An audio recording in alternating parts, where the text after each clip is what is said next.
Here we are, the very first fire in the Hardy H4. We've got it fired up today. We're going to do some testing inside the house, kind of check everything out, see how it goes, and get ready to order some other parts so we can finish things up. This won't be the fire that continues for the rest of the winter. We're going to let this burn out probably this evening after we figure out what we need to figure out.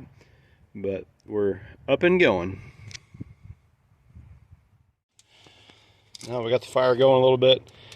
We got some more wood thrown on there. We'll shut it up, kick things on, and see what we got. So as we come around the back, go ahead and get the fan plugged in so that can come on. See it down there. So that should be feeding our fire. You can't see, probably see the smoke a little bit there. Got that going, and then we will also plug in our circulator pump. Right now I've got it wired to just constantly on to be circulating water into the house. So I just fired this up. It hasn't had a chance to warm up. So at the moment,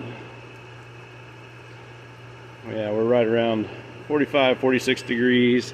The tank itself reading about 52 degrees, so everything's pretty cold. Okay, we're in the house now, and this is what we've got going on. So you can see our two pipes coming in from the stove, and I've got them hooked directly to just one circuit here in the floor. So I've got about 12 or 13 different circuits that go throughout my shop floor. And when we put them in, I was intending to have 3 different zones. I'll have the kitchen and living room with the bathroom, and then I wanted the bedrooms on a separate zone in case maybe I could keep those a little bit cooler for sleeping. And then I've got the shop, which will stay even cooler yet, just for energy conservation. So when we put these in, I did a good job of taking pictures of everything and tracking which circuit went where, so I knew which ones would be in which zone. Well, since then, my lovely phone decided to quit, and I lost all that information.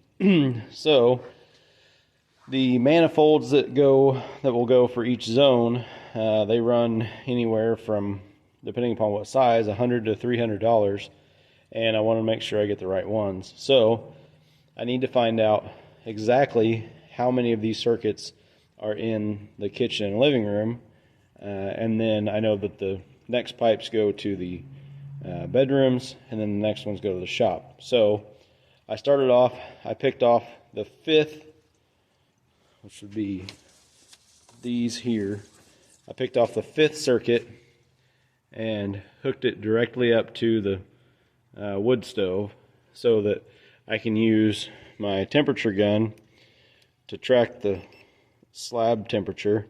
I can go around the slab and take a look and see where exactly this zone is once they start to warm up.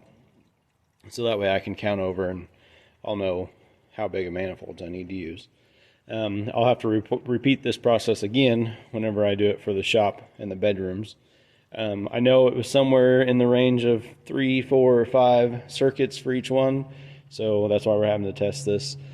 The reason I didn't want to do this with the stove already warmed up is I didn't want to shock the concrete or possibly risk cracking it by just running hot water straight into it. So right now, and this is around 3:15, if I check those pipes, we're at 54 on the hot side and 50 degrees on the cold side. So we'll see as those warm up, and we'll check back in as the wood stove gets warmer and see what we can see. We're about an hour in now. I had the stove pretty loaded up, so we've got a good fire, good bed of coals going there. And then if we come around back, things are warming up quite a bit. I used my little heat gun here on the cap of this Y strainer, and it says 73, 74, which is not accurate at all. So I touched it, and it's pretty obvious to tell that it was warmer than that. It was hot to the touch. So I came over here and focused it on the PEX pipe itself, and I'd say that's a lot closer to accurate. 120, yeah, 125, 126, something like that. And then our return temperature is at about 65, 66 degrees. So we'll go inside and see what we got going there, see if we can see anything in the floor yet. Inside, we're getting about the same thing. So if we go on the red pipe to the center, about 125. Blue pipe to the center, about 68. Red pipe is obviously warm to the touch. I've been checking a few temperatures here on the floor, but I can't find any major difference. I think I can find it right out here in front of where the pipes come in, but on out farther in the floor I haven't found it yet. So we'll give it another hour and see what we can find out. Hey guys, I didn't do a very good job of recording all that. That night later we ended up finding the circuit in the floor where it was, and it was basically where I thought it was. But I wanted to come back and show you guys what the process was for doing that, and how we found it. So yesterday we were trying to figure out where the beginning of the second circuit was, or second zone. Today I fired it back up. We hooked up a different circuit so we could figure out where the beginning of the third zone was. It's a pretty simple process. All you need is an infrared thermometer like this one, and you can just walk along and find it, but I wanted to show that to you and close out this video. So we'll get flipped around here and I'll show you what's going on. So this one's pretty straightforward.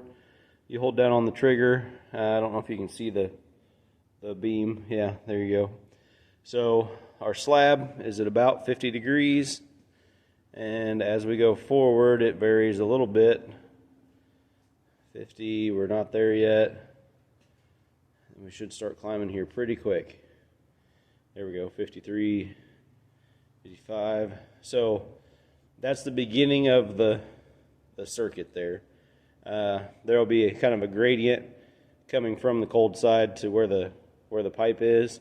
But if we go along real slow, once you find it and keep inching along, you can find basically exactly where the pipe is with that laser. And the closer down to the slab, the more accurate that you get. But as you'll see here, so we're pretty close to on a pipe right there. If I keep going, it'll dip just a little bit.